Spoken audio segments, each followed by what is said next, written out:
Olympus. Menarik sekali karena kalau kita lihat arah pesawatnya sendiri juga membagi mapnya dengan nggak begitu rata. Tapi Onyx di sini, RRQ udah turun di observatory di tempat yang biasanya dipakai sama EVOS untuk turun di Indo ya kan. Dan di sini juga mungkin Onyx bakal nyasar ke Cape Town, ke tempat ininya mereka ya.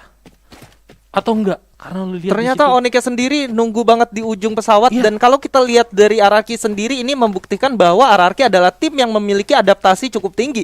Mereka memiliki daya analisa yang cukup bagus, di mana mereka tahu ketika EVOS nggak ada, apakah dari ke-12 tim yang bakal bermain di daerah map pertama ini bakal turun ke observatory atau enggak. Ternyata enggak. Dan seperti yang gue bilang, Kapten Legalot benar-benar memikirkan hal ini dengan matang. Dan nilai plus di early gamenya adalah perbedaan map yang cukup jauh antara Onyx dan juga RRQ, memungkinkan mereka untuk tidak ketemu di awal, fight di early game. Ya, bener banget. Dan itu mungkin salah satu hal yang akhirnya dipakai sama Legalot, memutuskan mungkin oke, arah pesawat kayak gini biasanya Onyx itu bakal enak untuk turun di Cape Town. Betul. Jadi dia coba untuk turun di observatory, dan kita lihat di sini udah ada pertempuran di awal di mana V Gaming harus kehilangan satu membernya dengan begitu cepat dari tim dari Taiwan ya. Iya, dan satu orang di sini yaitu dari seorang ETA udah berhasil langsung di secure killnya aja, atau mungkin dijadikan sandra oleh tim VGM untuk membuat pergerakan dari LGDS sendiri terdistraksi antara harus menyelamatkan atau harus dipukul mundur, karena ini bakal menjadi satu tukar satu tentunya. Iya, tapi kalau misalnya kita lihat dari pergerakan LGDS sendiri, sepertinya mereka udah mempasrahkan temennya yang ada di depan, gak akan ditolong. Ini kalau menurut gua satu hal yang cukup oke, dalam artian ini lo adalah ronde pertama, dan gua rasa lu gak pengen ngambil satu keputusan yang beresiko yang bisa menghasilkan poin yang buruk untuk tim lo. Jadi oke, kita bakal coba untuk main bertiga, kita bakal coba mungkin ngelihat situasi apa jadinya kalau misalkan kita sisa bertiga sampai ke late game nanti, apalagi masih ada sisa 5 ronde yang bakalan berjalan. Tapi kalau dari tim Vian sendiri, sepertinya ada satu lagi yang kita bisa lihat tadi di map datang ke arah yang sama dengan mereka, dan ini adalah EXP Esport tadi maksudnya. EXP Esport dari Thailand, yang dimana mereka ternyata udah melakukan looting di daerah Bima Sakti, tapi nggak memiliki cukup resource. Artinya walaupun 3 lawan 4 di sini, tim VGM kalau misalkan mereka bisa memanfaatkan situasi dengan cukup baik, gua rasa EXP Esport sendiri bisa kewalahan. Tapi di sini udah ada jongkok-jongkok, artinya mereka udah mengetahui bahwa ada tim lain yang udah bersarang di Katulistiwa. Yes, sepertinya setup dari EXP Esport udah mulai dijalanin. Kita lihat di sini Karamel dengan pakaiannya yang cukup seksi dan mungkin akan mengundang perhatian dari musuh-musuhnya, udah mulai melakukan setup untuk flanking. Tapi mungkin karena VGN yang baru kehilangan satu membernya, mereka ngerasa oke, kalau kita ketemu tim lain, kemungkinan besar tim lain itu masih komplit berempat. Betul. Terlepas dari resource yang mereka punya, jadi mereka lebih milih untuk bermain lebih aman, lebih tidak berisiko, dan akhirnya mereka memutuskan untuk mundur dan lihat situasi. Satu keputusan yang cukup bagus dari V Gaming di sini ketika mereka memutuskan untuk regroup di satu rumah yang gak terlalu kecil. Mereka bisa membagi visionnya, kalau dikala ada satu tim yang dari belakang masuk, mereka masih bisa melakukan defense gitu. Tapi di 2 orang di sisi yang depan itu benar-benar mengarahkan dirinya ke EXP Esport. Artinya satu orang diputuskan untuk ke belakang untuk mencoba menghalangi pergerakan, sementara 2-nya fokus untuk tim yang udah ada di Katulistiwa.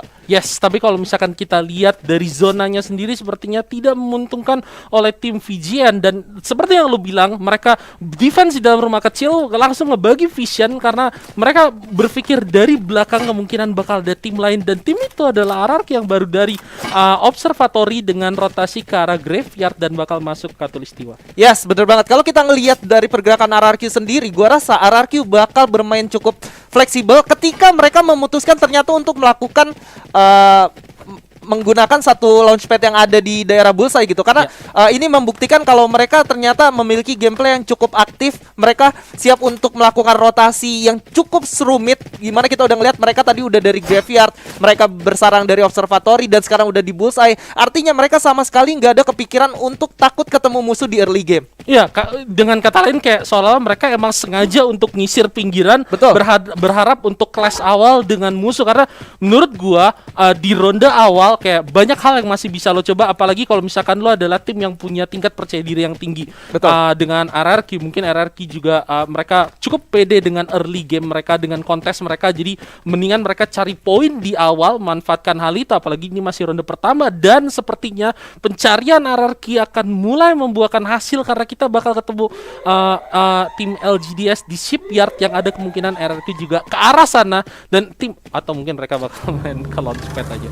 Iya, apakah kita lihat mereka bakal bermain agresif langsung nyamperin ke arah musuhnya, atau mereka bakal bermain hanya menyisir aja? Tapi kalau kita ngeliat pergerakan dari Legalot sendiri, mereka mau coba melihat apakah ada musuh di daerah shipyard atau enggak. Dan ini membuktikan bahwa ternyata memang RRQ memutuskan di early game pertama ini mereka bakal bermain lebih agresif dari biasanya. Karena oke, di sini RRQ Okaner sendiri udah langsung ditembakin begitu aja, hampir terkena knockdown. Bener, dan udah kita lihat gimana dari LGDS sendiri udah ngerespon ya pergerakan dari RRQ ini sendiri. Tapi lu lihat Legalot di sini, knockdown, terlalu berbahaya posisi Legalot kalau menurut gua, dan dia susah akhirnya untuk di cover sama teman-temannya, dan dia bakal dikenok dan mungkin bakal dian. Tapi ini bisa jadi satu kesempatan mungkin bagi para pemain RRQ yang lain coba untuk manfaatin ini, atau kayak oke, Pac-Man di sini coba untuk nge-cover Legalot, sementara dua pemain RRQ yang lain mungkin coba untuk ngedistract pemain LGDS yang tersisa supaya kemungkinan bagi Legalot untuk di revive berhasil. Dan yes, Legalot di sini udah di revive, dan sekarang RRQ udah komplit, mereka udah tahu ada para pemain LGDS di shipyard, dan gua rasa ini bakal jadi satu kesempatan bagi RRQ untuk ngumpulin poin.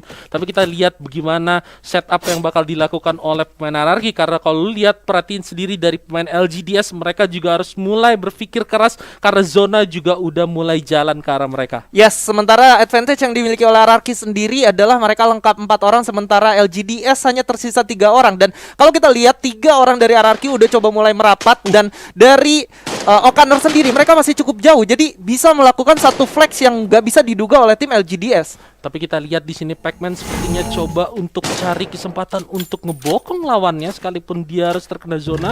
Zona awal masih belum terlalu sakit, jadi mungkin masih bisa dipakai kesempatan tersebut bagi para pemain RRQ untuk melakukan flanking dari belakang. Tapi kalau lihat gimana LGDS, tapi satu orang udah berhasil di knockdown, dan sepertinya ini bakal jadi rush bagi para pemain RRQ untuk maju ke depan kah, karena satu orang udah di knockdown.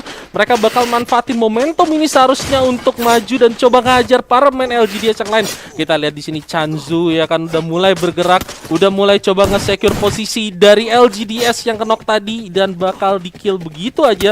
Sementara RRQ Hades bakal coba untuk ngejar para pemain LGDS yang lain. Satu orang udah ke spot, dan ini bakal jadi sulit banget karena health-nya udah cukup sekarat.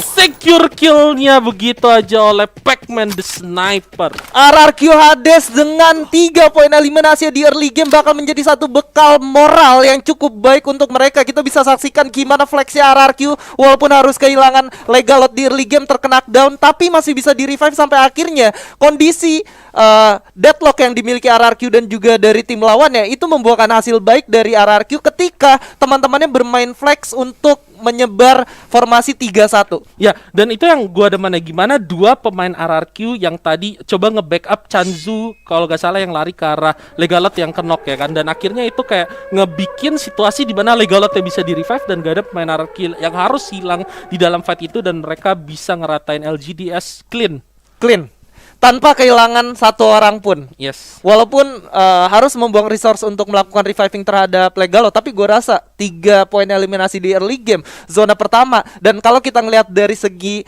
map awareness ya, di sekitar RRQ itu udah nggak ada tim lagi. Artinya mereka dari utara dari utara Bermuda, mereka bisa masuk ke dalam zona tanpa harus takut bertemu dengan tim lain. Dan itu bisa jadi satu advantage tersendiri. Tapi kalau misalnya kita perhatiin, ini ada di satu sisi map lain, di tempat ada tim Onyx juga, dan sepertinya di sini crowd banget, penuh banget di dalam zonanya dengan tim-tim yang ada, tim-tim yang lain, 10 tim yang bermain di dalam ronde pertama FFCS Fase Play-in sini. Sepertinya mereka udah memutuskan untuk masuk ke dalam zona semua, dan dengan pergerakan yang padat seperti ini bakal jadi berdarah-darah berikutnya. Ya, yang harus jadi patokan untuk Onyx di sini adalah bagaimana caranya mereka masuk ke dalam zona tanpa harus bertemu tim orang lain. Tapi nampaknya Lau sendiri udah memberikan info kepada teman-temannya bahwa ada tim Iya, CRXE. dari India ya. Iya, Tim dari Critical India. X Elite. Wah, Betul, Ini, tim CRX Elite. ini seharusnya aimnya merah-merah ya. Betul. Critical. Critical. Karena sesuai dengan namanya. Udah critical elite lagi. Wah. Lu bisa bayangin gak? Lu bisa Yang bayangin. critical aja tuh udah serem. Yes. Udah ada critical, ada X-nya, ada elite. Wah, lu bayangin kalau ternyata mereka tapi di lain sisi mereka nggak berhenti gitu aja, bakal langsung masuk ke dalam. Di sini ada Legalot di jump shot, terkedap down satu orang lagi Bang Abi. Ini adalah VN Gaming yang tadi udah clash dengan LGDS di awal. Yes. Ya mereka udah sama-sama kehilangan satu member dan ternyata RRQ Hades sepertinya nggak cukup dengan 3 orang yang mereka eliminasi. Mereka sepertinya haus.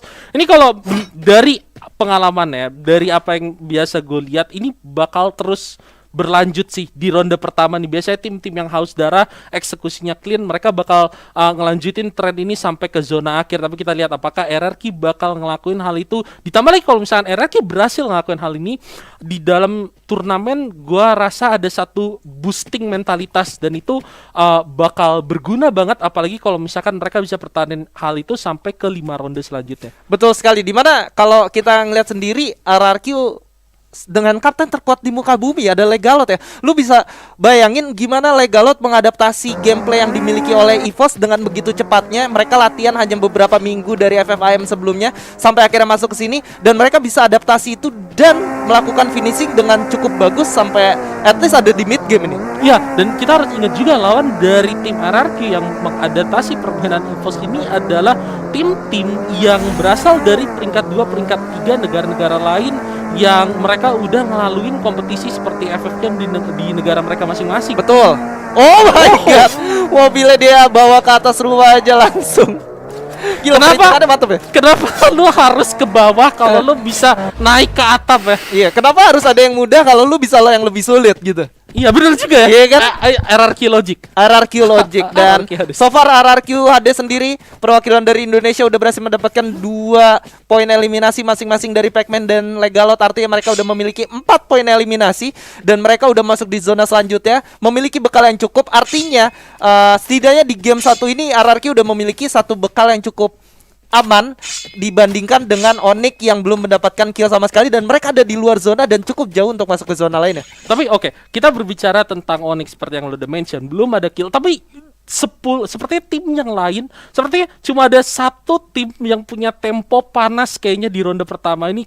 Tim yang lain tuh kalau kita lihat sampai sekarang mereka bermain dengan tempo yang lebih slow, lebih adem. Mungkin coba untuk menghindari early fight. Bahkan tadi ketika ada 2 tim yang bertarung di awal, LGDS dan VGN, ketika mereka udah kehilangan satu member mereka memutuskan untuk narik. Betul. Temponya lebih slow.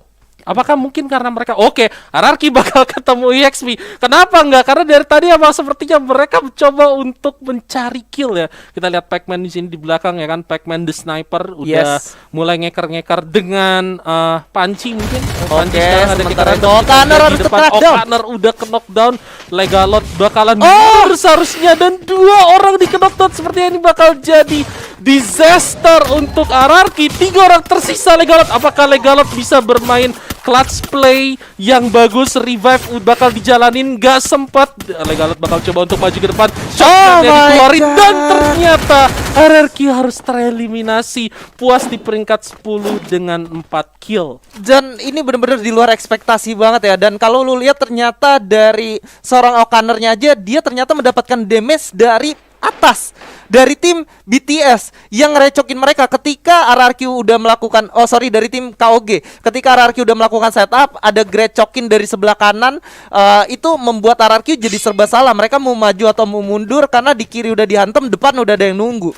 Ya, dan itu akhirnya apalagi posisi RRQ tadi cukup open ya. Betul. Ya, dan ini cukup menyulitkan dalam artian yang direcokin itu RRQ, bisa dibilang kayak gitu. Kalau misalkan tadi yang direcokin mungkin tim lawannya yaitu EXP, mungkin bakal beda ceritanya. Tapi situasinya juga kurang menguntungkan, dan KOG sendiri yang tadi udah ngelihat ada pertempuran di bawah, mereka pasti udah nge-spot ada EXP Sport juga di situ, dan ini bakal jadi perang yang nggak bisa terhentikan antara EXP dan juga TG. Kita lihat gimana para pemain EXP yang tadi udah berhasil dapetin 3 kill bakal coba untuk perang dengan tim TG, tapi sepertinya yang ada di atas memutuskan untuk mundur. 1 granat masak yang cukup baik dari tim EXP. Dua orang berlindung di balik blue wall, dan ini bakal jadi pertempuran blue wall padat yang cukup mantap. Tapi kenapa nggak di-spray langsung begitu aja? Para main dari tim EXP sepertinya bisa dapetin 2 knock dan sisa 1 orang, yaitu Sharky. Sharky dengan snipernya coba untuk melawan, coba untuk bertahan, coba untuk mencari cara untuk memenangkan fight ini, tapi terlalu sulit karena Sharky di situ juga harus terkena dan lantai. Oh my god, tapi masih hidup Sharky di situ, masih bisa bertahan, tapi ternyata nggak, terlalu sulit dan oke, tereliminasi. Tapi sekarang kita balik ke Onyx Olympus yang sepertinya juga nggak sendirian, udah kedatangan tamu dari tim Fijian. Ini sisa 2 orang karena 2 orangnya udah dihajar sama tim RRQ. Tadi kita lihat di sini Lau ya kan, coba untuk maju ke depan, ketemu musuh dari kanan, dari kiri, dan ternyata di knockdown. Jars juga dari belakang coba untuk ngasih support bagi teman-temannya. Apakah berhasil? Sepertinya 3 orang dari pemain Onyx Olympus. nice, 1 kill, 3 kill bagi tim Onyx Olympus, tapi bisa terkenok di situ. Bagus banget pertahanan dari tim pemain Onyx Olympus untuk bisa menangin fight barusan. yes, bener banget. Karena kalau kita lihat, walaupun kehilangan Lau, tapi at least mereka udah berhasil mendapatkan 1 kompon yang cukup aman untuk bertahan di zona keempat. Dan ternyata zona terakhirnya berpihak ke arah mereka. Ini tinggal gimana caranya mereka membagi vision antara atas dan juga bawah. Olympus udah masuk 5 besar dengan 14 orang yang tersisa. Tinggal KOG yang masih lengkap di atas mereka. Wah, ini kalau sampai di spam granat bakal bahaya banget sih. Bakal bahaya banget. Dan sekarang Olympus sudah masuk ke 4 besar, tapi kita lihat di sini tim KOG-nya sendiri udah mulai coba untuk masuk ke zona. Dan di luar zona di sini masih ada Burst the Sky yang berhadapan dengan EXP Gaming. Mereka bakal lari-larian ke dalam 10 detik. Ini bakal sulit banget. Apalagi kalau misalkan KOG-nya nungguin tim EXP dan juga tim Burst the Sky. Tapi sepertinya tim KOG juga udah nge-spot Olympus di dalam. Begitu juga dengan Onyx Olympus yang udah nge-spot EXP Gaming dan juga KOG. Mereka bakal mainkan patahan, dan mungkin mereka bakal mainkan permainan psikologis di mana biarin tim yang lain saling menyerang duluan, habis itu mereka cukup bertahan aja. Tapi sepertinya enggak. Oh, kita lihat di situ udah ada monster truck dikeluarin ya kan. Tim BTS 1 orang udah terkenok, dan Onyx Tayo sepertinya berhasil dapetin kenok di sana. 2 orang dari tim BTS terkenok dan bakal sulit posisinya. Burst the Sky sepertinya bakalan tereliminasi, dan Olympus di sini berhasil dapetin 5 kill. Oh my god! Berhasil! Play-ins ronde pertama dibuka dengan Buya dari tim Indonesia. Hashtag FF Indonesia bersatu. Hashtag FF Indonesia bersatu. Onyx Olympus bermain dengan cukup luar biasa apik di gameplay pertama. Walaupun bermain pasif di early game, tapi mereka bisa membuktikan kalau